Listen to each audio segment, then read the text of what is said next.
রাহমাতুল্লাহি ওয়া বারাকাতুহু।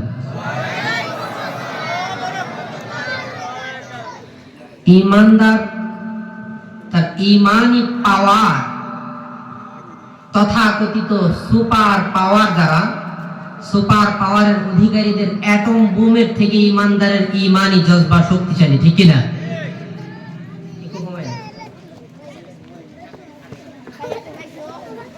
ঈমানদার তার ঈমানি শক্তিতে যখন বলিয়ান হয়, একজন ঈমানদারের বিপরীতে হাজারো কাফের সশস্ত্র সৈনিক মাথা উঁচু করে দাঁড়ানোর সুযোগ পায় না, ঠিক কিনা? আমরা দেখেছি আফগানিস্তানের জমিনের মধ্যে ঈমানদার যখন ঈমানের শক্তিতে বলিয়ান হয়ে, ঈমানদার যখন ঈমানের রুহানিয়ত নিয়ে জাগ্রত হয়ে কুফফার শক্তিকে চ্যালেঞ্জ করলো, ওই চ্যালেঞ্জের বিপরীতে সারা পৃথিবীর সুপার পাওয়ারের দাবিদার তথাকথিত আমেরিকার স্বৈর শাসকরা পর্যন্ত লেজ গুটিয়ে পলায়ন করতে বাধ্য হয়েছে, ঠিক কিনা? আল্লাহুম্মা সাল্লি আলা মুহাম্মাদিন ওয়া আলা আলি মুহাম্মাদ কামা সাল্লাইতা আলা ইব্রাহিম ওয়া আলা আলি ইব্রাহিম ইন্নাকা হামিদুম মাজিদ। আল্লাহুম্মা বারিক আলা মুহাম্মাদিন ওয়া আলা আলি মুহাম্মাদ কামা বারাকতা আলা ইব্রাহিম ওয়া আলা আলি ইব্রাহিম ইন্নাকা হামিদুম মাজিদ। أما بعد فقد قال الله تبارك وتعالى في كلامه المجيد والفرقان الحميد: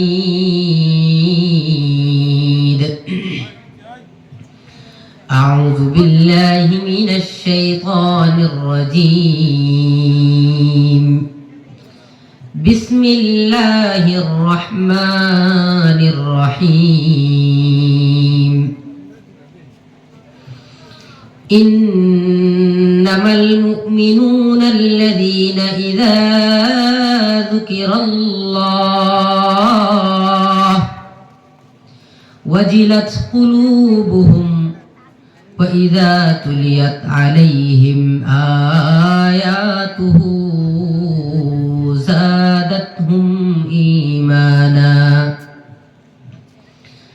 زادتهم إيمانا وعلى ربهم يتوكلون. أولئك الذين يقيمون الصلاة ومما رزقناهم ينفقون. أولئك هم المؤمنون حقا لهم درجات عند ربهم ومغفرة ورزق كريم.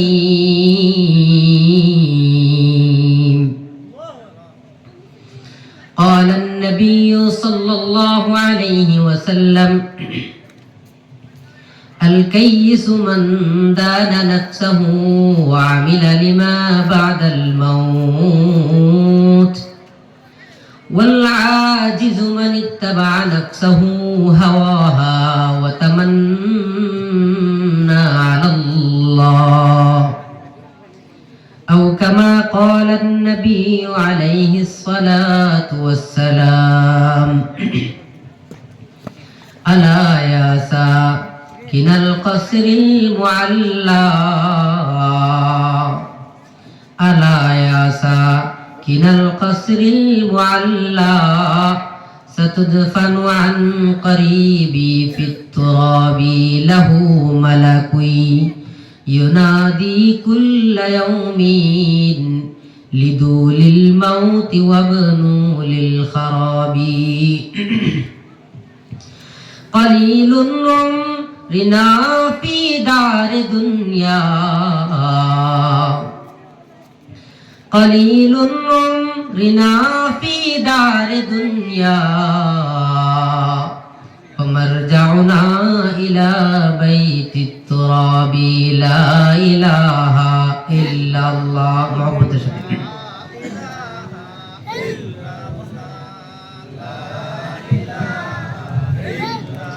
لا إله إلا الله لا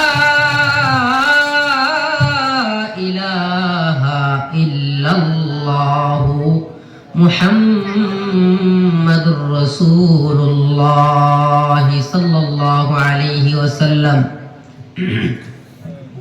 الحمد لله অধ্যকার জামিয়া শফিকিয়া আরাবিয়া মাদ্রাসার হাফেজ ছাত্রদের পাগড়ি প্রদান উপলক্ষে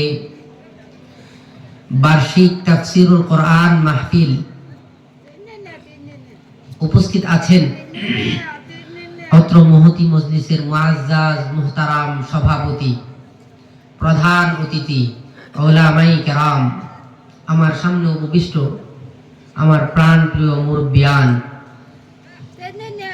পর্দার অন্তরাল থেকে শ্রবণরতা আমার মা ও বোনেরা, এবং আমার সামনে উপবিষ্ট আছেন মহান আল্লাহ রাব্বুল আলামিনের প্রথম সারির মেহমান, তালিবানে উলুমে নবুওয়া।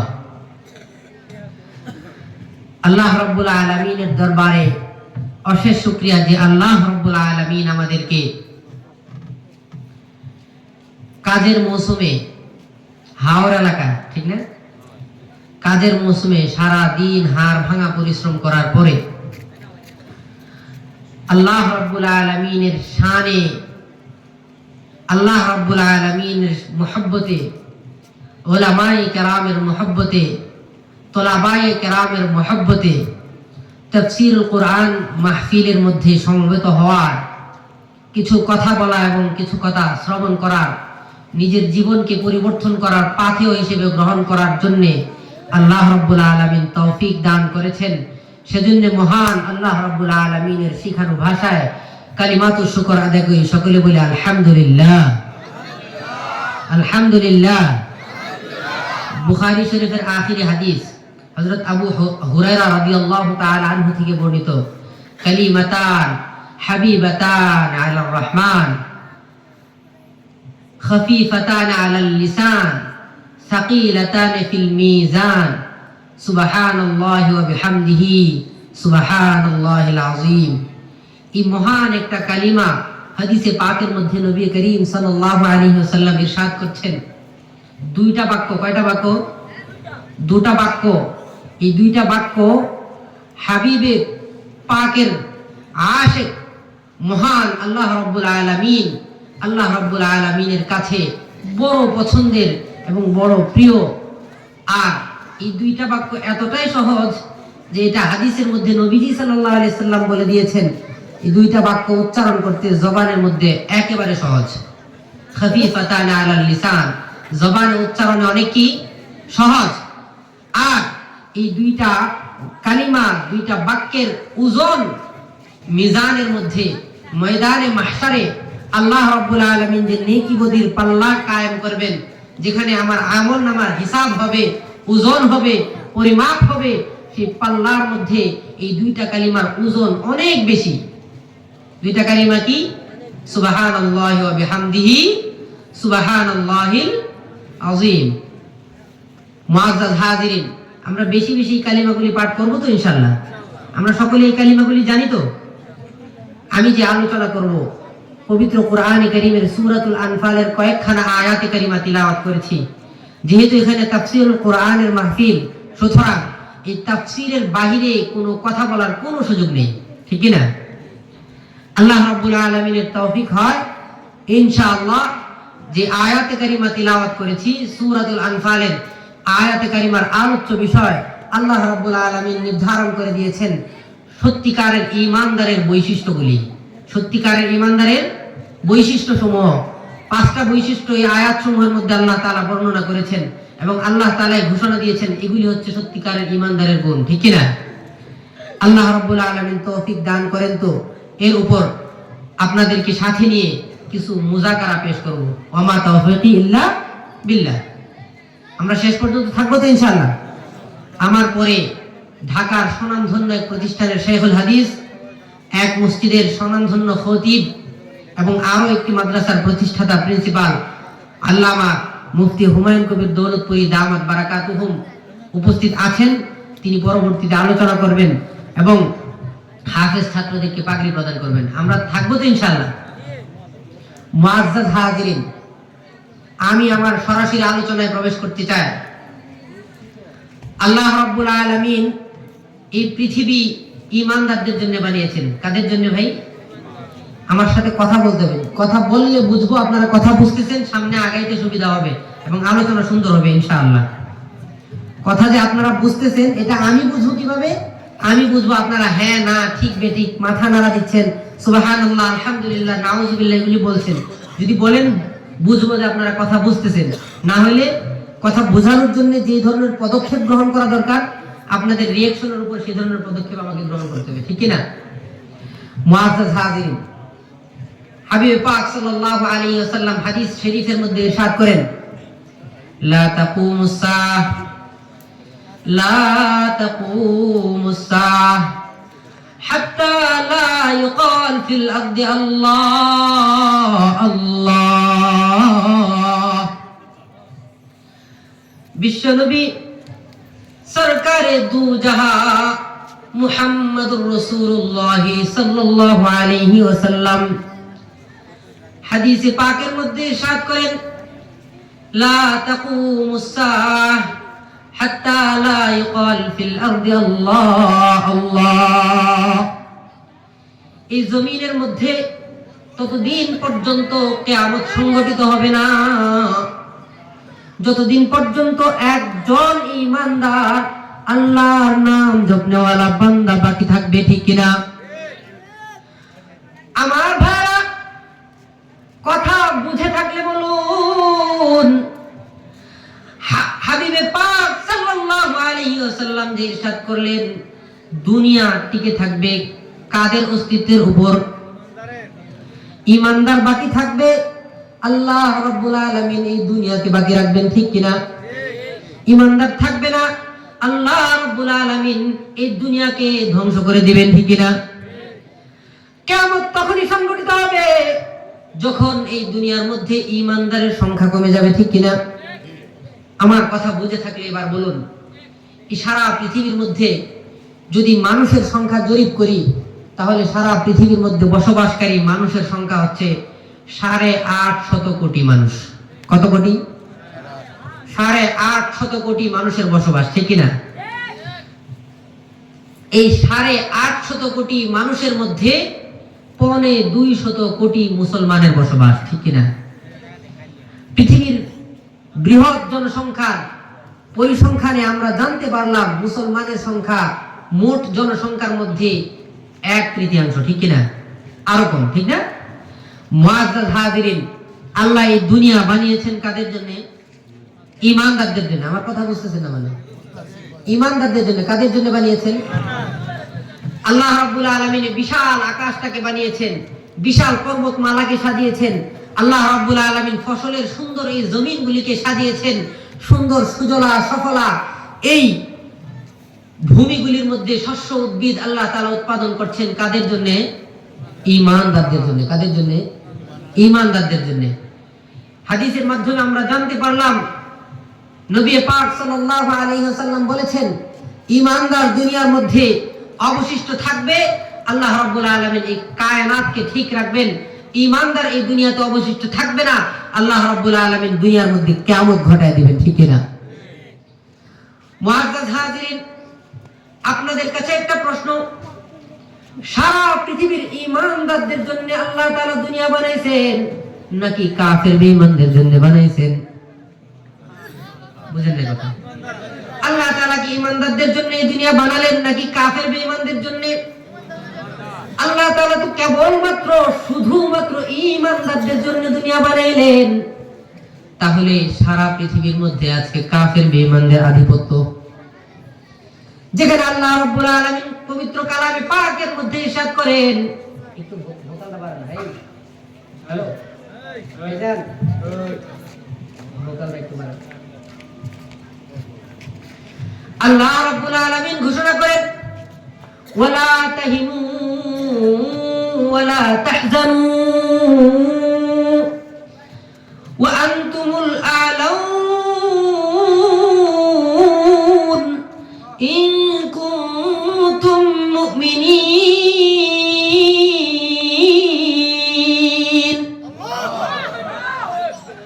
আল্লাহ রাব্বুল আলামিন পবিত্র কোরআনে হাকিমের মধ্যে বলেন, ও ঈমানদাররা, তোমাদের কোনো টেনশন নাই, চিন্তার কোনো কারণ নাই, পেরেশানির কোনো কারণ নাই।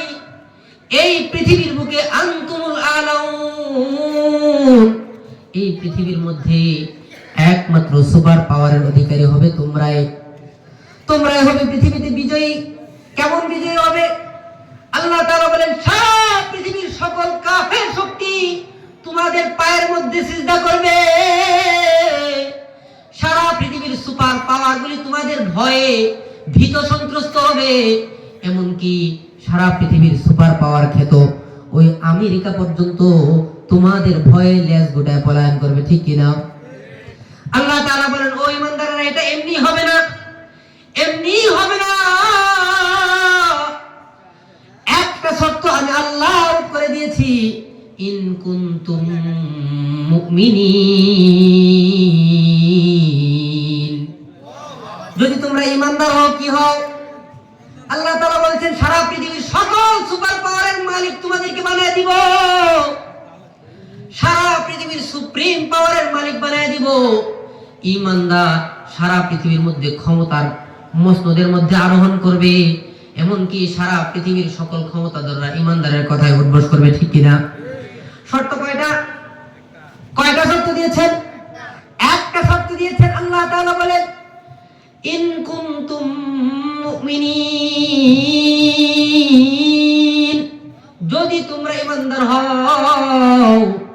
বোঝা গেল সারা পৃথিবীর মধ্যে ক্ষমতার কেন্দ্রবিন্দু হওয়ার জন্য, ক্ষমতার চূড়ান্ত শিখায় থাকার জন্য, ক্ষমতার মসনদে থাকার জন্য শর্ত আল্লাহ কয়টা দিয়েছেন? একটা শর্ত দিয়েছেন আল্লাহ তাআলা, সেটা হচ্ছে ঈমানদার হইতে হবে। কি হইতে হবে? ঈমানদার হইতে হবে। তাহলে আল্লাহ তাআলা সারা পৃথিবীর সকল ক্ষমতার অধিকারী আমাদেরকে বানাই দিবেন, ঠিক কিনা? মুআজ্জাজ হাজিরিন, আমার দ্বিতীয় প্রশ্ন আপনাদের কাছে, আজকে সারা পৃথিবীর বুকে যদি আমরা তাকায় দেখি, সারা পৃথিবীতে সবচাইতে নিগৃহীত আর লাঞ্ছিত সম্প্রদায়ের নাম কি? মুসলমান, ঠিক কিনা? তাহলে আল্লাহ তাআলা কি মিথ্যা বললেন? কোরআনের মধ্যে আল্লাহ বলতেছেন, যদি তোমরা ঈমানদার হও, সারা পৃথিবীতে একমাত্র সুপার পাওয়ারের অধিকারী হবে তোমরা। কারা হবে? ঈমানদাররা হবে সারা পৃথিবীতে একমাত্র সুপার পাওয়ারের অধিকারী। আর এদিকে বাস্তবতা এর পুরা উল্টো, ঠিক না? সারা পৃথিবীর মধ্যে কাশ্মীরের জমিনের মধ্যে তাকাইলে দেখা যায় মুসলমানের উপর কাফের কর্তৃক নির্যাতন। মুসলমানদের জীবিত চামড়াগুলি টেনে টেনে উঠিয়ে ফেলা হচ্ছে। যে নির্যাতন ফেরাউন নামক স্বৈর শাসকও করতে পারেনি, এর থেকেও ভয়াবহ নির্যাতন আমাদের এই বাংলার জমিনের মধ্যে গত 15 বছর হয়েছে। হয়েছে কিনা? হয়েছে কিনা? মুআজ্জাজ হাজিরিন, ভয় পান? ঈমানদার তো ভুলের বোমাকে ভয় করতে পারে না। ঈমানদার একক বোমকে ভয় করতে পারে না। ঈমানদার তো কেবলমাত্র ভয় করবে কাকে? ঈমানদার একমাত্র ভয় করবে আল্লাহকে। ঈমানদার একমাত্র মাথা ঝুঁকাবে কার সামনে? আল্লাহর সামনে, ঠিক কিনা? মোহতারাম হাজিরিন, আল্লাহ তাআলা তো বলেই দিয়েছেন ঈমানদাররা সুপার পাওয়ারের অধিকারী হবে, কিন্তু বাস্তবতা এর বিপরীত। এর কারণ কি? এর কারণটা বোঝার জন্য আপনাদেরকে আমি একটা উদাহরণ দিয়ে সহজে বুঝবেন। মনে করেন আপনাদের গ্রামের অনেক বেশি সম্পত্তির অধিকারী বড়লোক মানুষ আছে না? তার দুইটা সন্তান, কয়টা সন্তান? মনে করেন তার কয়েক আড়া সম্পদ আছে, কয়েক শতক সম্পদ আছে। এমন ব্যক্তি তার দুই সন্তানের এক সন্তানকে ত্যায্য পুত্র করে দিল, আরেক সন্তানকে সকল স্থাবর সম্পদ দিয়ে দিল। আমার প্রশ্ন হচ্ছে, যে ব্যক্তি দুই সন্তানের মধ্যে এক সন্তানকে ত্যায্য করলো, সেই সন্তানটা তো তার গর্ভের সন্তান, তার ঔরসজাত সন্তান, ঠিক কিনা? তাহলে সে যে তার সন্তানকে ত্যায্য পুত্র করলো, এর কারণ কি? এই সন্তান বাবার নেক সন্তান নাকি কুলাঙ্গার সন্তান? এই সন্তান বাবার নেক সন্তান নাকি কুলাঙ্গার সন্তান? কুলাঙ্গার সন্তান হওয়ার কারণে এই সন্তান তার বাবার মাথাকে সমাজের মধ্যে নিচু করছে। সন্তান খারাপ কাজ করার মাধ্যমে বাবার সাথে তার সম্পর্কের চূড়ান্ত অবনতি ঘটায় দিছে, যার ফলে বাবা তার সম্পদ থাকার পরেও সন্তানকে তার ঘর থেকে বের করে দেয়, ঠিক কিনা? মুহতারাম হাজিরিন, এখন আমার কথায় আসেন। হাদিসের ভাষ্য এবং কোরআনের আয়াতের ভাষ্য অনুযায়ী আমরা বুঝলাম আল্লাহ রাব্বুল আলামিন এই বিশাল কায়নাতকে বানিয়েছেন একমাত্র কাদের জন্য? কাদের জন্য বলতে হবে, কথা বলতে হবে। কাদের জন্য? ঈমানদারদের জন্য, ঠিক কিনা? আল্লাহ তাআলা তো ঈমানদারদের জন্য এই দুনিয়া বানাইলেন, আসমানকে ঈমানদারের জন্য বানাইলেন। আর ঈমানদার যখন ঈমানের দাবি থেকে দূরে সরে গেছে, ঈমানদার যখন ঈমানের দাবি থেকে দূরে সরে গেছে, ঈমানদার যখন ঈমানের হকগুলিকে ছেড়ে দিয়েছে, ঈমানদার যখন তার ঈমানকে শিরকযুক্ত করে ফেলেছে, আল্লাহ রাব্বুল আলামিন ঈমানদারদেরকে ত্যায্য পুত্রের মতো করে বঞ্চিত করেছেন, ঠিক কিনা? যে জমিনের মালিকানা আল্লাহ তাআলা যখন দুনিয়া বানাইলেন, তখন ফেরেশতাদের সাথে মশওয়ারা করেছেন, ইন্নী জাইলুন ফিল আরদি খলিফা। ও আমার ফেরেশতারা, আমি তো দুনিয়াতে আমার প্রতিনিধি বানাইতে চাই, আমি দুনিয়ার মধ্যে আমার খলিফা বানাইতে চাই। ঈমানদারদেরকে আল্লাহ দুনিয়ার মধ্যে মহান আল্লাহর প্রতিনিধিত্ব করার জন্য বানাইছেন। তাহলে সেই জমিনের প্রতিনিধিত্ব আজকে আমেরিকার হয়ে গেল, কারণ কি? আরো সহজে বুঝবেন, বিয়ের মাহফিলের মধ্যে প্যান্ডেল সাজানো হয় কিনা? এই প্যান্ডেলটা সাজানো হয় কার জন্য? বরযাত্রীর জন্য নাকি বরের জন্য? বরের জন্য, ঠিক কিনা? মুআজ্জাজ হাজিরিন, যদি কোনো প্যান্ডেলের মধ্যে বর না আসে আর বরযাত্রী শত শত আসে, কোন সুস্থ মস্তিষ্কবান লোক এমন আছে যে বরযাত্রীদেরকে মেহমানদারি করবে? নাই। কারণ কি? উদ্দেশ্য বরযাত্রী না, উদ্দেশ্য কি? বর জামাই। উদ্দেশ্য কি? জামাই। জামাই যখন নাই, বরযাত্রীর কদর নাই। আর জামাই যখন আছে, বরযাত্রীরও কদর বেড়ে যায়। ঠিক তদ্রূপ আল্লাহ রাব্বুল আলামিন এই দুনিয়াতে ঈমানদারদেরকে বর স্বরূপ বানাইছেন। আল্লাহ রাব্বুল আলামিন আসমান নামক বিশাল সামিয়ানা টানিয়েছেন ঈমানদারদের জন্য। কাদের জন্য? জমিন নামক বিশাল বিছানা বিছাইলেন কেবলমাত্র ঈমানদারদের জন্য। কিন্তু যখন ঈমানদার অ্যাবসেন্ট থাকে, মসজিদের মধ্যে যায় না। ঈমানদার মুয়াজ্জিন সাহেব আযান দেয় মসজিদে যাওয়ার জন্য, ঈমানদার খেতে যায়। মুয়াজ্জিন এশার নামাজের সময় ডাক দেয়, ঈমানদার টেলিভিশন সিটের সামনে দাঁড়ায় যায়। ঈমানদার দুনিয়ার খেল তামাশা, সিনেমা নাটকের মধ্যে মত্ত হয়ে যায়। এর মাধ্যমে ঈমানদারের অধিকার হারায় ফেলছে, ঠিক কিনা? যে ঈমানদার বর স্বরূপ ছিল, সারা পৃথিবীর কাফের বেঈমানরা বরযাত্রী ছিল। আল্লাহ রাব্বুল আলামিন ঈমানদারদের অধিকার হরণ করে কাফের বেঈমানদের আজকে ক্ষমতা দিয়ে দিয়েছেন। কাফের বেঈমানদেরকে আল্লাহ তাআলা খাওয়াচ্ছেন, কিন্তু ঈমানদারদের নিজের জন্মভূমির মধ্যে বাস্তুহারা হয়ে গেছে, ঠিক কিনা? রোহিঙ্গারা বাস্তুহারা হয়েছে কিনা? রোহিঙ্গা মুসলমানরা হয়েছে কিনা? আমার ভাইরা,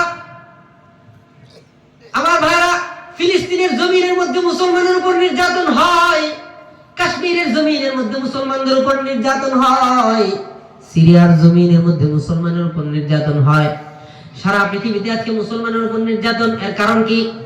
প্রশ্ন হতে পারে, মুসলমান আজকে মাজলুম সেজন্য না? না আমার ভাইরা, আল্লাহ তাআলা তো বলেই দিয়েছেন পবিত্র কোরআনের মধ্যে, যাহারাল ফাসাদু ফিল বাররি ওয়াল বাহর বিমা কাসাবাত আইদিন নাস। জলে এবং স্থলে, পৃথিবীর স্থলভাগে এবং জলভাগের মধ্যে যত বিপর্যয় তৈরি হয়, সব বিপর্যয়, মহামারী, সন্ত্রাসীর আক্রমণ, স্বৈর শাসকের অত্যাচার, স্বৈর শাসকের স্বৈর শাসন, এই সব কিছু এমনি এমনি হয় না। আল্লাহ তাআলা বলেন যাহারাল ফাসাদু ফিল বাররি ওয়াল বাহর বিমা কাসাবাত আইদিন নাস। জলে এবং স্থলে যত বিপর্যয় হয়, সব বিপর্যয় মানুষের হাতের কামাই, ঠিক কিনা? মানুষ যে অপকর্মগুলি করে, মানুষ তার হাতের যে অপকর্মগুলি সাব্যস্ত করে, আল্লাহ রাব্বুল আলামিন মানুষকে ডান দিকে যাইতে বলেন, হেদায়েতের পথে চলতে বলে। মানুষ হেদায়েতের পথে না চলে গুমরাহির পথে নিজের জীবন পরিচালনা করে। আল্লাহ রাব্বুল আলামিন সুদ মুক্ত জীবন যাপন করার কথা বলেছেন, ঠিক কি না? আল্লাহ তাআলা বলেছেন আল্লাহুল বাইআ ওয়া হারামার রিবা। আল্লাহ তাআলা ব্যবসাকে করেছেন হালাল আর সুদকে করেছেন হারাম। আজকে এই হারাম সুদের মহামারী সমাজের মধ্যে এমন ভাবে ছড়ায় পড়ছে, সুদ মুক্ত লেনদেন কেউ করার চেষ্টা করলেও লোক খুঁজে পায় না, ঠিক কিনা? বিপদে পড়ছে একজন, টাকার দরকার। আল্লাহ তাআলা বলেছেন ওয়া ইউকরিদুল্লাহ কারযান হাসানা। তোমাদের মধ্যে কে আছে যে আল্লাহ তাআলাকে কর্জে হাসানা দিবে? যে লেনদেন সুদ মুক্ত অর্থনীতির ব্যবস্থা ইসলাম চালু করেছিল, সেই অর্থনীতির ব্যবস্থা বাদ দিয়ে আমি সুদী অর্থনীতির মধ্যে নিজের জীবন পরিচালনা করছি। এর মাধ্যমে কি আমাদের মালিক আল্লাহর সঙ্গে আমাদের সম্পর্কের উন্নতি হলো নাকি অবনতি? আল্লাহর সঙ্গে আমাদের সম্পর্কের উন্নতি নাকি অবনতি? আল্লাহ তাআলা বলেছেন ওয়াকারনা ফি বুয়ুতিকুন্না। আমাদের মায়েদেরকে বলেছেন আল্লাহ তাআলা, তোমরা তোমাদের ঘরের মধ্যে অবস্থান করো। যদি ঘর থেকে কোনো কারণে বের হতে হয়, ইদনিনা আলাইহিন্না বিজালাবিবিহিন্না। যদি ঘর থেকে তোমাদেরকে বের হতে হয়, তাহলে জিলবাব তথা বোরকা পরিধান করে বাইরে বের হবে নিজের কর্ম সম্পাদন করার জন্য। আমার ভাইরা যদি সমাজের মধ্যে তাকায়, আপনাদের এলাকার মা বোনেরা অনেক ভালো, আলহামদুলিল্লাহ। আমরা তো ঢাকা শহরে থাকি, ঢাকা শহরে এমন হয়ে গেছে মা বোনেরা পর্দার থেকে বের হওয়ার এমন প্রতিযোগিতায় লিপ্ত হয়েছে। আধুনিক জেনজি তথা কি জেনজি মানে কি? আধুনিক জেনারেশন যারা অভ্যুত্থান ঘটাইছে, এক শ্রেণীর জেনারেশন এমন হয়ে গেছে, আমার স্কুল কলেজের ভাইদের প্যান্ট শার্ট গুলি নিয়ে টানাটানি শুরু করে দিয়েছে। পর্দা তো বাড়াই নাই, আল্লাহ তাআলা তো বলেছেন পর্দা করার কথা। সেই পর্দার বিধানকে উপেক্ষা করে আমার মা বোনেরা যখন বেপর্দা জিন্দেগি যাপন করে, নিজের সৌন্দর্য খাহেশ যখন মানুষের কাছে প্রদর্শন করে, নিজেকে যখন পণ্য হিসেবে মানুষের সামনে উপস্থাপন করে, এইভাবে কি আমার মা বোনদের সম্পর্ক মালিক আল্লাহর সঙ্গে উন্নতি হলো না অবনতি? মুআজ্জাজ হাজিরিন, আল্লাহ তাআলা বলেছেন আকিমিস সালাহ, তোমরা নামাজ কায়েম করো। আজকে সমাজের মধ্যে মুসলমানের অভাব নাই। মুসলমান পথে ঘাটে, রাস্তায়, পাড়ায়, মহল্লায়, সব জায়গায় মুসলমান। 95% মুসলমানের এই দেশের মধ্যে ফজরের নামাজের মধ্যে মসজিদে মুসল্লি 3 জন। ফজরের নামাজে ইমাম সাহেব সহ মুসল্লি কয়জন? 3 জন। মুহতারাম হাজিরিন, এই যে শত শত মুসলমানের বসবাস থাকার পরেও ফজরের নামাজের মধ্যে মুসল্লি হয় না। 5 ওয়াক্ত নামাজের মুসল্লির 2 কাতার পর্যন্ত পুরা হয় না। শুক্রবারে জুমার নামাজ দেখা যায় মসজিদে জায়গা হয় না, বাইরে কার্পেট বিছাই দেওয়া হয়। আফসোসের পরিতাপের বিষয়, 5 ওয়াক্ত নামাজ আল্লাহ তাআলা ফরজ করেছেন। 24 ঘন্টার হায়াত আমাকে দিয়েছেন কে? আল্লাহ তাআলা। আল্লাহ দেওয়া হায়াত থেকে আল্লাহ রাব্বুল আলামিন আমার কাছে দৈনিক 5 ওয়াক্ত নামাজ চেয়েছেন। কত ওয়াক্ত? 5 ওয়াক্ত নামাজ কেবল ফরজ করেছেন। আফসোস আর পরিতাপের বিষয়, আমি ইমানদার বটে, কিন্তু 5 ওয়াক্ত নামাজের মধ্যে মসজিদে যাওয়ার মতো সক্ষমতা আমার নাই। এই যে আল্লাহ তাআলা নামাজের জন্য ডাক দেন আর আমি নামাজে যাই না, এভাবে কি আমার মালিকের সঙ্গে আমার সম্পর্কের উন্নতি হলো নাকি অবনতি? চরম পর্যায়ের অবনতি হলো। এজন্যই তো আল্লামা ইকবাল রাহমাতুল্লাহি আলাইহি বলেন, হাম মুসলমান হে মগর हम में मुसलमानी नहीं, गर मुसलमान है मगर ईमान से कामिल नहीं। আমরা তো ঈমানদার, কিন্তু আমাদের মধ্যে ঈমানদারিত্ব নাই। যদিও আমরা ঈমানদারের দাবিদার, কিন্তু আমাদের ঈমানের পূর্ণতা নাই, ঠিক কিনা? মুসলমানের ঘরে জন্মগ্রহণ করেছি, বাবা মুসলমান ছিল, সেই জন্য আমি আব্দুল্লাহ আব্দুর রহমান হয়েছি মুসলমান। এমন তো মুসলমান দেখা যায় যে মুসলমান কালিমা পর্যন্ত পাঠ করতে পারে না।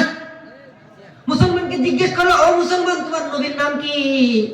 আমি নিজে চিল্লা সফরে গিয়ে এই তিক্ত অভিজ্ঞতার সম্মুখীন হয়েছি। এক মুরব্বী বাবাকে জিজ্ঞেস করলাম, বাবা আমাদের নবীর নাম কি? বাবা সারাদিন এমন ভাবে জয় বাংলা স্লোগান দিছে, বৃদ্ধ বয়সে আয়েশাও বলে আমার নবীর নাম হচ্ছে বঙ্গবন্ধু শেখ মুজিবুর রহমান। নাউজুবিল্লাহ বলবেন না? নাউজুবিল্লাহ বলবেন না? আচ্ছা বলেন তো, সেই যে ৬০-৬৫ বছরের জীবনটা যাপিত করলো, এই ৬০-৬৫ বছরের জীবনের মধ্যে সেই ইমানদার ছিল, নাম তো আব্দুর রহমান অথবা আব্দুল্লাহ।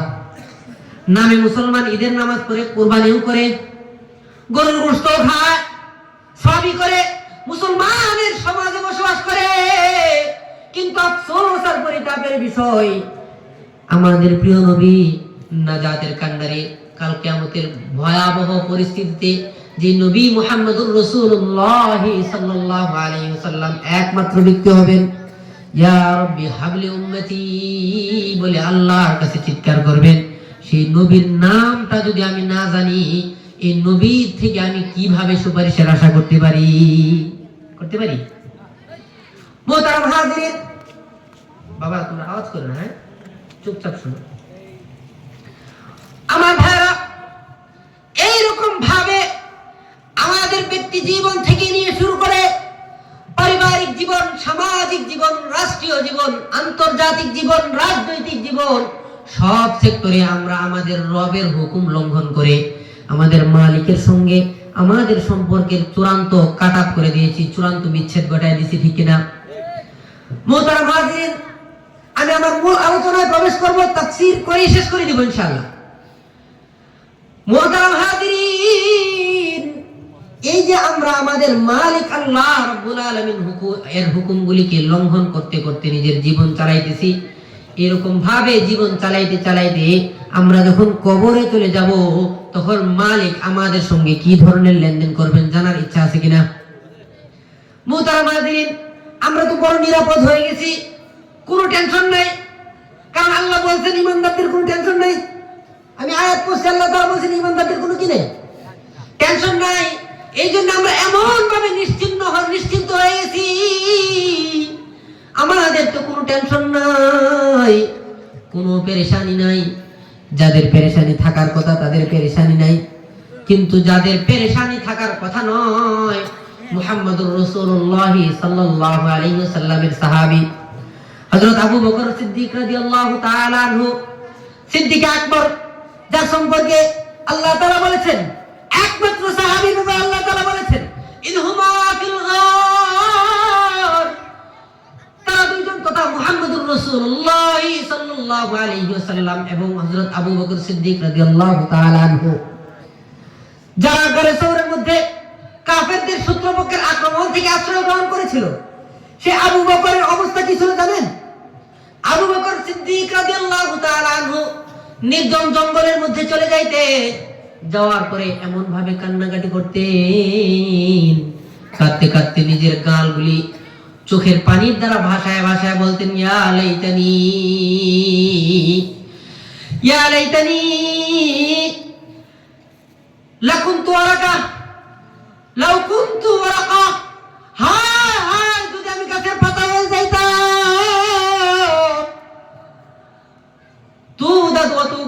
তাহলে আমাকে খেয়ে ফেলা হইতো, আমার কোনো হিসাব না হইতো না।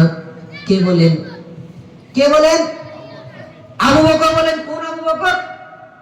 ইসলামের প্রথম খলিফা মুহাম্মদুর রাসূলুল্লাহ সাল্লাল্লাহু আলাইহি ওয়াসাল্লামের পরে এই পৃথিবীর মধ্যে সবচাইতে শ্রেষ্ঠ মানব যিনি, তিনি কে? আমিরুল মুমিনিন আবু বকর সিদ্দিক রাদিয়াল্লাহু তাআলা আনহু। তার এই অবস্থা, তিনি কান্না করেন আর বলেন, আল্লাহ, যদি আমি গাছের পাতা হয়ে যাইতাম, ছাগল পশু পাখি আমাকে খেয়ে ফেলতো, আমার মালিক আল্লাহর কাছে আমার কোনো হিসাব দেওয়া লাগতো না। এইভাবে কাঁদে আর বলে যে আবু বকর সম্পর্কে আল্লাহ জান্নাতের সার্টিফিকেট দিয়েছেন। নবী বলেন, আবু বকর ফিল জান্নাহ ওয়া উমর ফিল জান্নাহ, উমর জান্নাতি, আবু বকর জান্নাতি, উসমান জান্নাতি, আলী জান্নাতি। উসমান রাদিয়াল্লাহু তাআলা কবরের পাশে গিয়া এমন ভাবে অঝরে কান্না করতেন, তার কান্না এমন ভাবে ঝাঁকুনি দিয়া কান্না হইতো, মানুষ দেখলে মনে করতো উসমান রাদিয়াল্লাহু তাআলা না জানি কি হয়ে গেছে। মুআজ্জাজ হাজিরিন, আমরা তো বড় নিশ্চিন্ত হয়ে গেছি। আমাদেরকে কে সার্টিফিকেট দিল যে আমার জীবনের হিসাব হবে না? এদিকে মুতাওয়াজ্জিহ, কে সার্টিফিকেট দিল যে আমার মরার পরে হিসাব গ্রহণ করা হবে না? কে এই নিশ্চয়তা দিল? আব্দুল্লাহ, তোমার জীবনের কোনো হিসাব গ্রহণ করা হবে না, মৃত্যুর পরে তুমি বিনা হিসাবে জান্নাতে চলে যাবে। এই নিশ্চয়তা কি আমাদের জীবনের আছে? যে চিন্তা করার দরকার ছিল আমার মতো শহীদ আলীর, যে চিন্তা করা দরকার ছিল আমার মতো নাফরমানের, বাবা, আমার সেই চিন্তা নাই। কিন্তু যার কোনো চিন্তার কারণ নাই, সে আবু বকর চিন্তা করে, ওমর চিন্তা করে, ঠিক কিনা?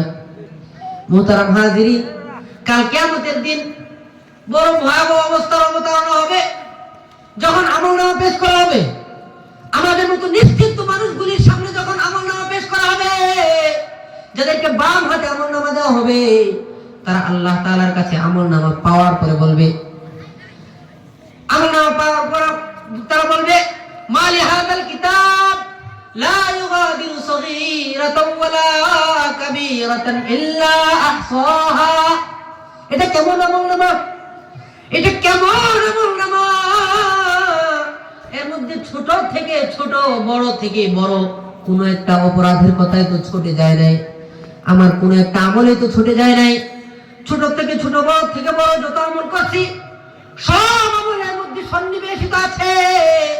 আমি আমার ভাইয়ের হক নষ্ট করছি, সেটাও এর মধ্যে লেখা। আমি আমার বোনের সম্পদ চুরি করছি, চুরি। বোনের সম্পদ চুরি করে কিভাবে জানেন না? আপনাদের সমাজে তো এটা হয় না। ভাই তার বোনের অধিকার, শরীয়ত সম্মত অধিকার বল প্রয়োগ করে হরণ করে কিনা? আপনাদের সমাজে হয় না, আমাদের এদিকে অনেক হয়, অনেক হয়।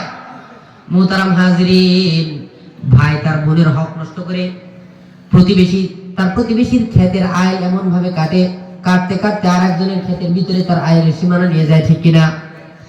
এই যে এরকম ভাবে ছোট ছোট কাজগুলি করি, অপরাধ করি, ঘরের ভিতরে দরজা লাগাই দিয়া কম্বলের নিচে ঢুকে, ও যুবক, কম্বলের ভিতরে ঢুকে তুমি যখন নগ্ন ওই ভিডিওগুলি দেখো, তুমি মনে করতেছো পৃথিবীর কেউ তোমাকে দেখে না।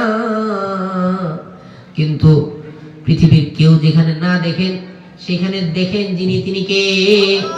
আল্লাহ। আল্লাহ তাআলা বলেন, ইয়ালামু খাইনাতাল আয়ুনি ওয়া মা তুখফিস সুদূর। ইয়ালামু খাইনাতাল আয়ুনি, আল্লাহ তাআলা বলেন, ও দুনিয়াবাসী, আল্লাহ তাআলা তো জানেন খাইনাতাল আয়ুনি, চোখের চোরা চাউনি। চোখের চোরা চাউনি মানে কি বুঝেননি? চোখের চোরা চাউনি হচ্ছে মানুষ চোখে চোখ মারে কিনা, মানুষকে চোখের ইশারায় কথা বলে না মানুষ। এই যে চোখের ইশারায় কি কথা বলা হয়, আল্লাহ তাআলা বলেন, ইয়ালামু খাইনাতাল আয়ুনি ওয়া মা তুখফিস সুদূর। ঈমানদার, তুই চোখের পরিভাষায় কি কথাগুলি বলিস, আমি আল্লাহ সে সম্পর্কে জ্ঞান রাখি।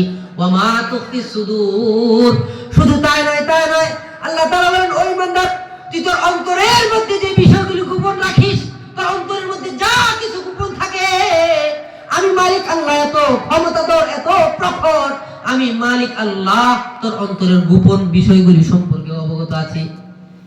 আমি যে আজকে কম্বলের ভিতরে গিয়ে অপরাধ করলাম, মনে করতেছি কেউ দেখে না, কেউ দেখে না। কাল কিয়ামতের দিন আল্লাহ তাআলা যখন আমলনামা পেশ করবেন, তখন অপরাধীরা চিল্লাইতে থাকবে আর বলতে থাকবে, ইয়া লাইতানি লাম উতা কিতাবিয়া হায় আফসোস, হায় আফসোস, যদি আমলনামা পেশ না করা হইতো, যদি আমলনামা পেশ না করা হইতো, ওমা আদরি মা হিসাবিয়া, আমি এর কি হিসাব দেব? আমার কাছে তো এর কোনো হিসাব জানা নাই। মা আদরি, আমি তো জানি না এর কোনো হিসাব। এর কি হিসাব আমি আল্লাহর কাছে প্রদান করব? আমি তো এর কোনো হিসাব সম্পর্কে অবগতই নই। হাদিসে কুদসি আল্লাহ তাআলা বলেন, লা তাজুলু কদম ইবনি আদম মিন ইনদি রাব্বিহি হাত্তা ইউসআলা আন খামসিন, আন উমরিহি ফীমা আফনাহু, আন শাবাবিহি ফীমা আবলাহু, আন মালিহি মিন আইনা ইকতাসাবাহু ওয়া ফীমা আনফাকাহু, আন ইলমিহি বিকুল্লি মা আলিমা আমিলা। আল্লাহ তাআলা পাঁচটা প্রশ্ন করবেন। কয়টা প্রশ্ন? পাঁচটা প্রশ্ন। এক নম্বর প্রশ্ন হায়াত সম্পর্কে। ও বান্দা, আমি তোকে হায়াত দিছিলাম, তোর হায়াত কোন পথে খরচ করছস? আমি আল্লাহর সন্তুষ্টির পথে খরচ করেছো নাকি আমি আল্লাহর নাফরমানির পথে খরচ করেছো? দুই নাম্বার, যুবকদেরকে আল্লাহ তাআলা যৌবন সম্পর্কে জিজ্ঞেস করবেন। কি সম্পর্কে? ও যুবক, আমি তোমাকে যৌবন দিয়েছিলাম, তুমি যৌবনের স্পিরিটের কারণে পরনারীর সাথে জিনা করেছো, যৌবনের ধাক্কায় সারা রাত্র মোবাইলের পিছনে ব্যয় করেছো, জুয়া খেলেছো, সুদি কারবার করেছো, ছিনতাই ডাকাতি করেছো, সন্ত্রাসী কার্যকলাপ করেছো, দুনিয়াদার নেতাদের পিছনে জয় বাংলার নারে তাকবীরের স্লোগান না দিয়ে জয় বাংলার স্লোগান দিয়ে দিয়ে নিজের জীবন ব্যয় করছো। আল্লাহ তাআলা যৌবন সম্পর্কে জিজ্ঞেস করবেন। তিন নম্বর জিজ্ঞেস করবেন মাল সম্পর্কে। ও বান্দা, তুমি মাল কি হালাল পথে ইনকাম করছো নাকি হারাম পথে ইনকাম করছো?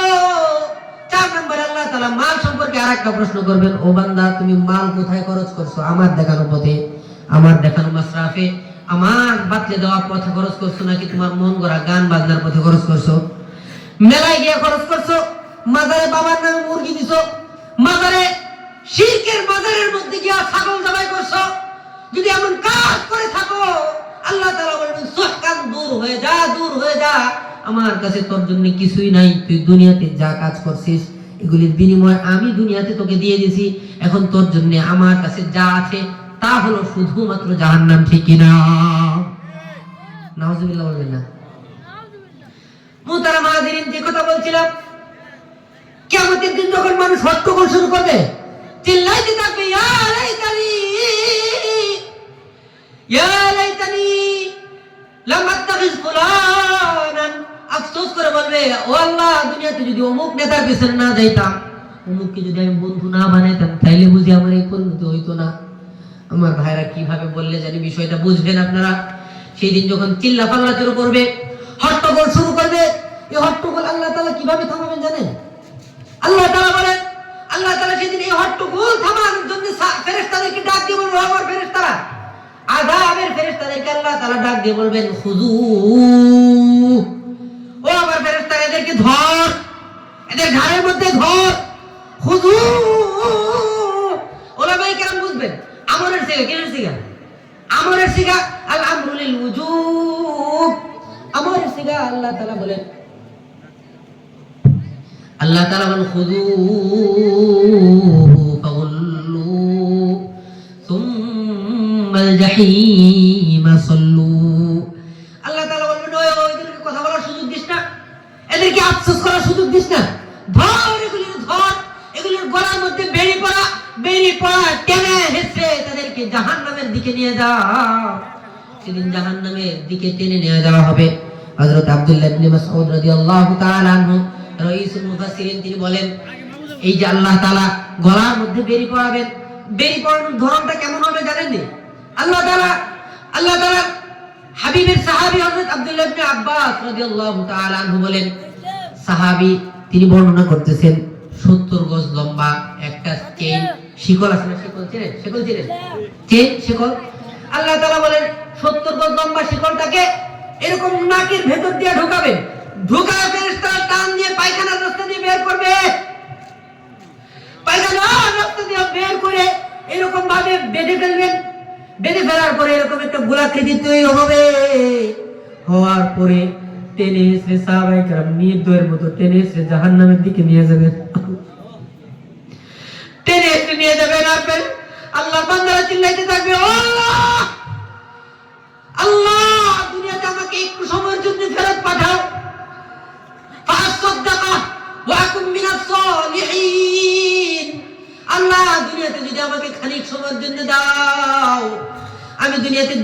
টাকা পয়সা কামাই করছিলাম, যত সম্পদ কামাই করছিলাম, এই সব আমি তোমার রাস্তায় দান করে দিব। আল্লাহ তাআলা বলবেন কোনো সুযোগ নেই, কোনো সুযোগ নেই, ফলাফল প্রকাশ পেয়ে গেছে, এখন আর কোনো সুযোগ নেই, নাজাতের কোনো সুযোগ নাই।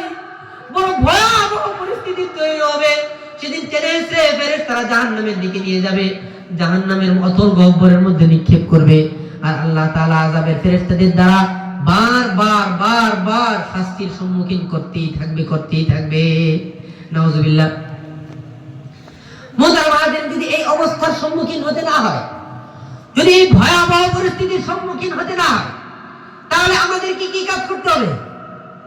আমাদেরকে কি করতে হবে? আমাদের নিজের জীবনকে পরিবর্তন করতে হবে। কি করতে হবে? নিজের জীবনকে পরিবর্তন করতে হবে। নিজের জীবনকে আল্লাহর ঘোষণা অনুযায়ী পরিবর্তন করে আল্লাহর ঘোষণা অনুযায়ী জান্নাতের মালিক হওয়ার চেষ্টা করতে হবে, ঠিক কিনা? মুহতারামা হাজিরিন, আমি যে সূরাতুল আনফালের আয়াত কারিমা তেলাওয়াত করেছিলাম, একটা করে বলছি। আল্লাহ তাআলা বলেন, এক নম্বরে ঈমানদারের গুণ বলতেছেন, সবক গ্রহণ করেন, সবক লিখে রাখেন, ব্রেইনের মধ্যে ক্যাপচার করেন, এই পয়েন্টগুলিকে নিজের জীবনের পাথেয় হিসেবে গ্রহণ করেন। দেখবো আমি আজকে মিলাই আমার সাথে এই গুণগুলি আছে কিনা। যদি এই গুণ আমার সাথে মিলে যায় আলহামদুলিল্লাহ, আর যদি এই গুণগুলি না মিলে যায়, আল্লাহর কাছে কৃত অপরাধের জন্য জীবনে যত অপরাধ করেছি সেই অপরাধ ভবিষ্যৎ জীবনে আর পুনরাবৃত্তি না করার কন্ডিশন দিয়ে মালিক আল্লাহর কাছে আজকের এই তাফসীরুল কোরআন মাহফিল থেকে তওবা করে আল্লাহর কাছে ফিরে আসবো এবং এই গুণগুলি অর্জন করার জন্য জীবনভর মৃত্যুর আগ পর্যন্ত চেষ্টা করব তো ইনশাআল্লাহ। আল্লাহ তাআলাকে হাত উঁচা করে দেখায়, কে কে চেষ্টা করব? যারা হাত উঠেছেন না তারা চেষ্টা করবেন না। আল্লাহ রাব্বুল আলামিন আমাদের সকলকে এই গুণগুলি অর্জন করার তৌফিক দান করেন। মুহতারাম হাজিরিন, এক নম্বরের গুণ আল্লাহ তাআলা বলেন, ইন্নামাল মুমিনুনা আল্লাযীনা ইযা যুকিরাল্লাহ, নিশ্চয় অবশ্যই সত্যিকারের ঈমানদার হলো ওই ব্যক্তি যার সামনে আল্লাহ রাব্বুল আলামিনের আলোচনা হয়, আল্লাহর কোরআনের তাফসীর হয়, আল্লাহর বরত্বের আলোচনা হয়। আলোচনা হওয়ার পরে আল্লাহ রাব্বুল আলামিনের ভয়ে তার অন্তরটা প্রকম্পিত হয়। এক নম্বরের গুণ কি? এদিকে এক নম্বরের গুণ কি? আল্লাহর বরত্বের ভয়ে কি হয়? অন্তরটা প্রকম্পিত হয়। মুহতারাম হাজিরিন, সন্তান যখন অপরাধের কাজে থাকে, সন্তান দোকানের মধ্যে টিভি সেটের সামনে বসা, বাবা যখন তার সামনে আসে তখন বাবাকে দেখে সন্তান ভয়ে ভীত সন্ত্রস্ত হয়ে নিরাপদ হয়ে যায়, ঠিক কিনা?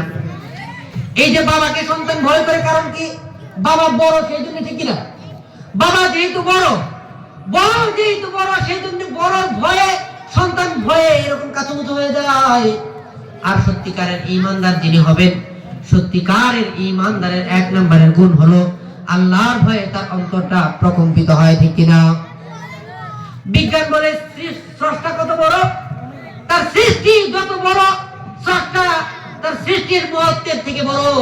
ঠিক তদ্রুপ আল্লাহ রাব্বুল আলামিন বিশাল আকাশ বানাইছেন, আল্লাহ রাব্বুল আলামিন সূর্য বানাইছেন, আল্লাহ রাব্বুল আলামিন চন্দ্র বানাইছেন, নক্ষত্র রাজি বানাইছেন, বিশাল এই পাহাড়গুলিকে আল্লাহ তাআলা বানাইছেন। এই সব সৃষ্টি যে মালিক আল্লাহ বানাইছেন, সেই মালিক আল্লাহ বড়, কত বড়! আল্লাহ অনেক বড়। যেহেতু আল্লাহ তাআলা বড়, এই জন্য আল্লাহর বড়ত্বের আলোচনা হইলে সত্যিকারের ঈমানদারের অন্তর আল্লাহর ভয়ে প্রকম্পিত হয়, ঠিক কিনা? ঈমানদারের দুই নম্বরের বৈশিষ্ট্য আল্লাহ তাআলা বলেন, ওয়াইদা তুলিয়াত আলাইহিম আয়াতু যাদাতহুম ঈমানা। সত্যিকারের ঈমানদার ওই ব্যক্তি যার ভিতরে দুই নম্বরের গুণ আছে।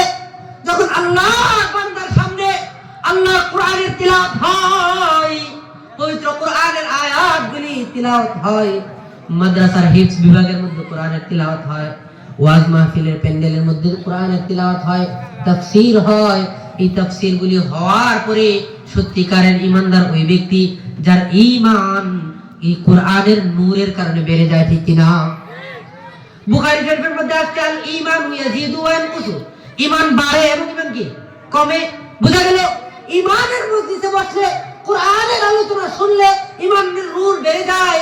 এজন্যই তো সাহাবী হযরতে গাসিলুল মালায়েকা হযরত হানজালা রাদিয়াল্লাহু তাআলা আনহু বলেন, ওগো আল্লাহ তাআলার নবী, নাফাকা হানজালা, ওগো আল্লাহর নবী হানজালা তো মুনাফিক হয়ে গেছে। কি হয়ে গেছে?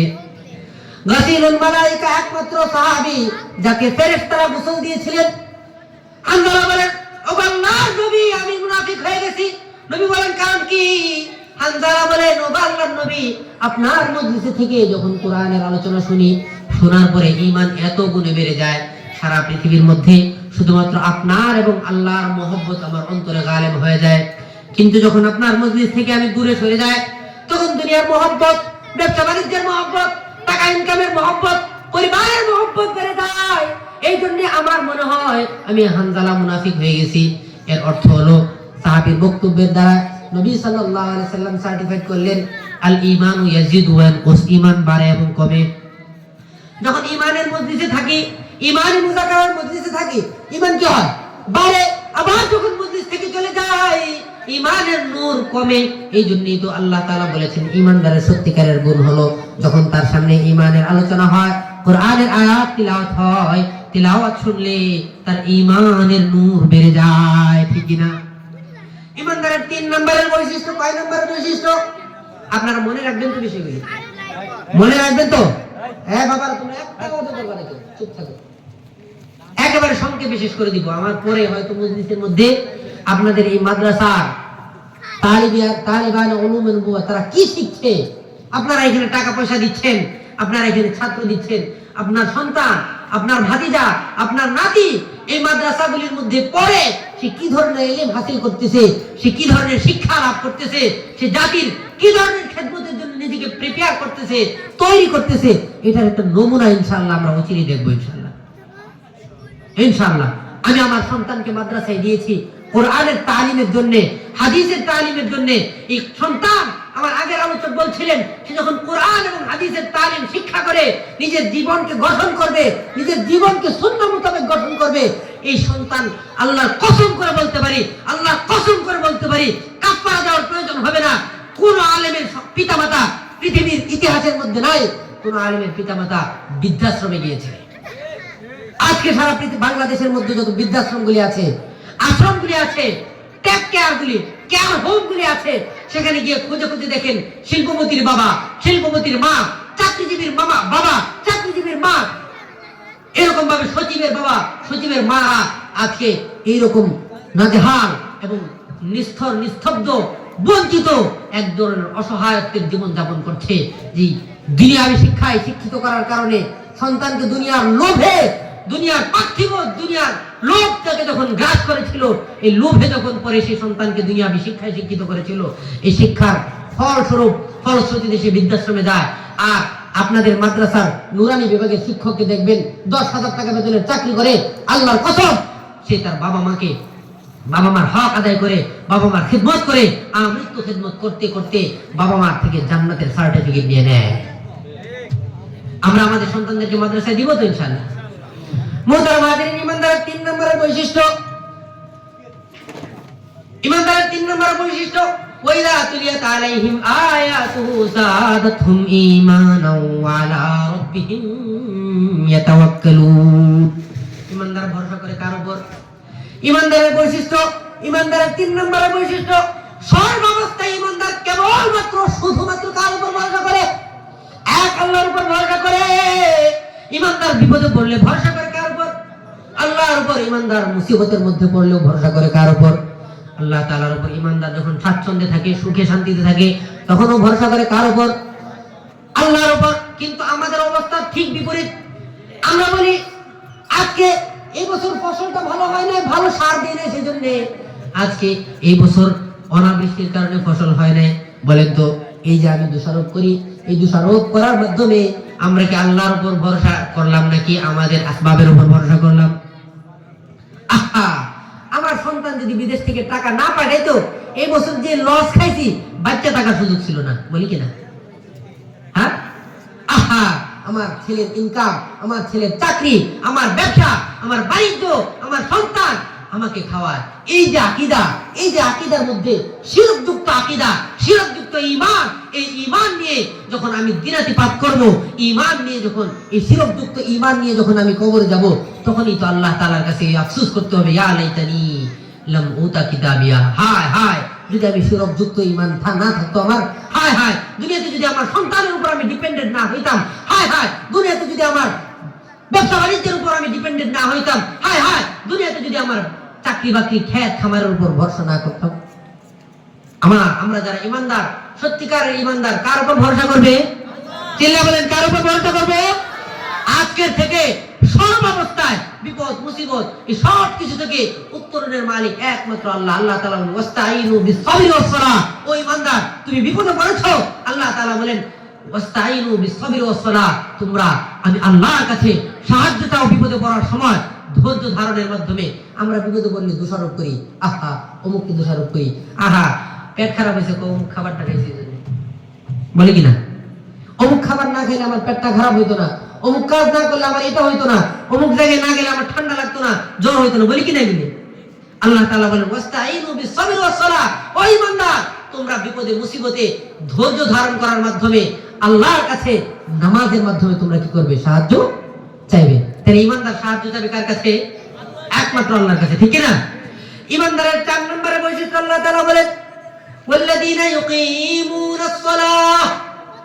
সত্যিকারের ইমানদারের 4 নম্বরের বৈশিষ্ট্য আল্লাহ তাআলা বলেন সত্যিকারের ইমানদার ওই ব্যক্তি যে ব্যক্তি সর্বাবস্থায় নামাজ কায়েম করে। আল্লাযীনা ইউকিমুনাস-সালাহ, ইমানদার নিজে নামাজ পড়ে এবং তার পরিবারস্থ লোকদেরকে নামাজের দাওয়াত দেয়, তার সমাজের মধ্যে নামাজের দাওয়াত দেয়, তার পরিবেশের মধ্যে নামাজের দাওয়াত দেয়, রাষ্ট্রের মধ্যে নামাজ কায়েম করে, ক্ষমতা থাকলে আন্তর্জাতিক বিশ্বে সর্বমহলে সে নামাজ কায়েম করে, ঠিক কিনা? ইমানদারের 4 নম্বরের বৈশিষ্ট্য কি করতে হবে? নিজে নামাজ পড়তে হবে এবং নামাজে কি করতে হবে? দাওয়াত দিতে হবে, নামাজকে সমাজের মধ্যে প্রতিষ্ঠা করতে হবে। এই হচ্ছে ইমানদারের 4 নম্বরের বৈশিষ্ট্য।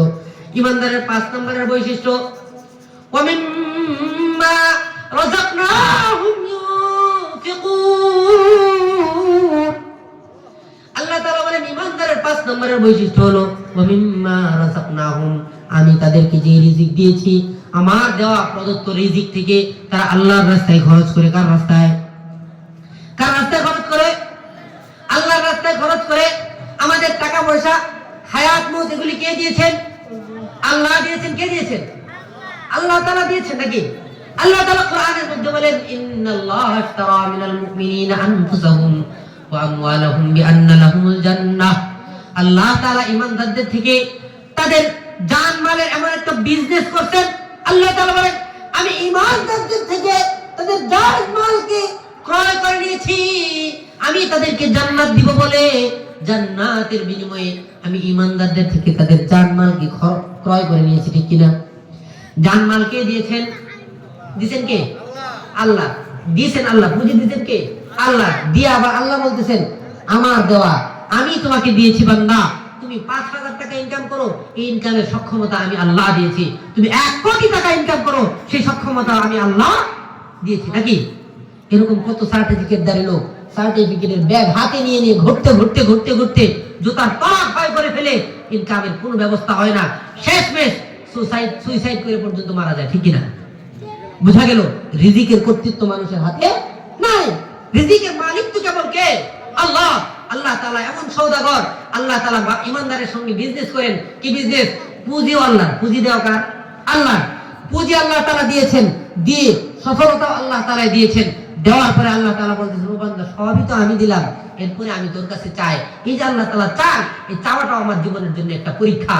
কারণ ঈমানদার সারা এই ঈমানদারের হায়াত এর শুরু লগ্ন থেকে প্রাপ্তবয়স্ক হওয়ার পর থেকে মৃত্যুর আগ পর্যন্ত ঈমানদার সুখে থাকলে সুখে থাকা অবস্থায় তাকে পরীক্ষা করা হচ্ছে। কারণ আল্লাহ তাআলা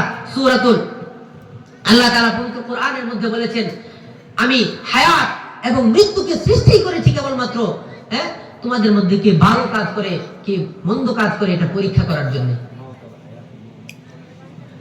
আল্লাহ তাআলা হায়াত এবং মৃত্যুকে কেবলমাত্র সৃষ্টি করেছেন পরীক্ষা করার জন্য। বোঝা গেল আমি শান্তিতে আছি, আমি পরীক্ষার মধ্যে আছি, আমি বিপদে আছি, সেখানে আমি পরীক্ষায় আছি, আমি সফলতার চূড়ান্ত স্টেজ অতিক্রম করেছি, সেখানেও আমি আল্লাহর পক্ষ থেকে পরীক্ষায় আছি, ঠিক কিনা?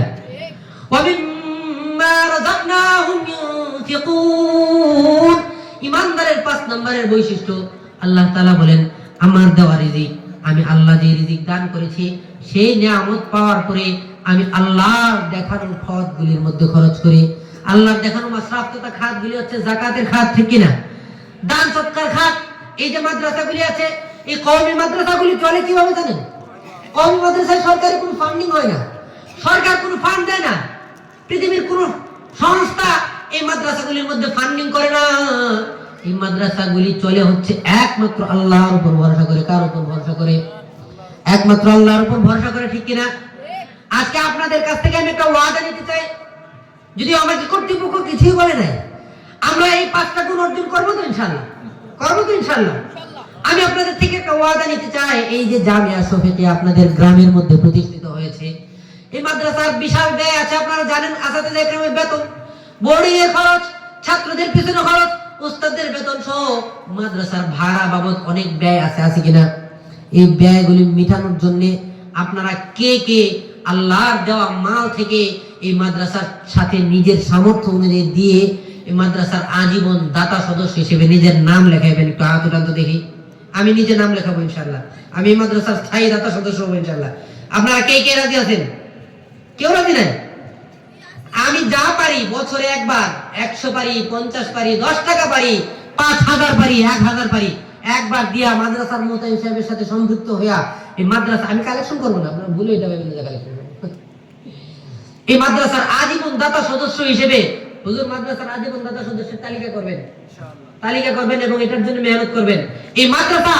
এই মাদ্রাসাগুলি জান্নাতের মধ্যে আমার জন্য সুপারিশ করবে, কোরআনের তিলাওয়াতকারীর জন্য সুপারিশ করবে, কোরআনের শিক্ষক, কোরআনের শিক্ষার্থী, কোরআনের সাহায্যকারীদের জন্য আল্লাহর কাছে সুপারিশ করবে।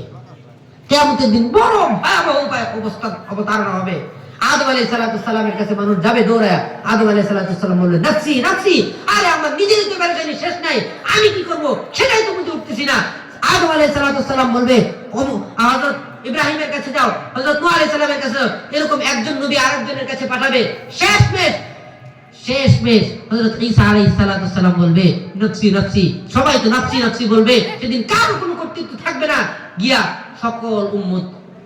সকল নবীর সকল উম্মতেরা নবী মুহাম্মদুর রাসূলুল্লাহ সাল্লাল্লাহু আলাইহি ওয়াসাল্লামের কাছে যাবে।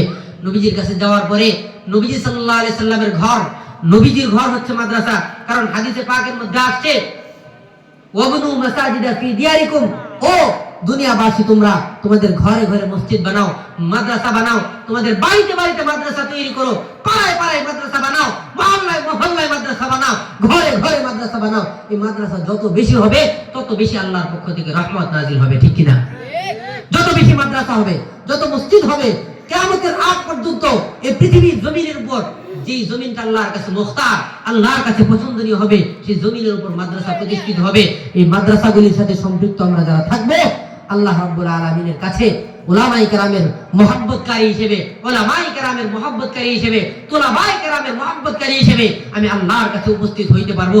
আর যখন আমি আল্লাহর কাছে উপস্থিত হওয়ার পরে আল্লাহ রাব্বুল আলামিন আমাকে পুরস্কার দিবেন। পুরস্কার শুনবেন, 3টা পুরস্কার, সংক্ষেপে শুধু তর্জমা করে শেষ করে দিচ্ছি, আমার সময় শেষ।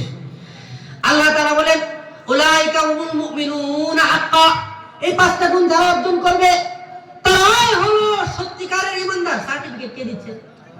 হযরত আবু বকর রাদিয়াল্লাহু তাআলা কে সার্টিফিকেট কে দিয়েছেন জান্নাতে?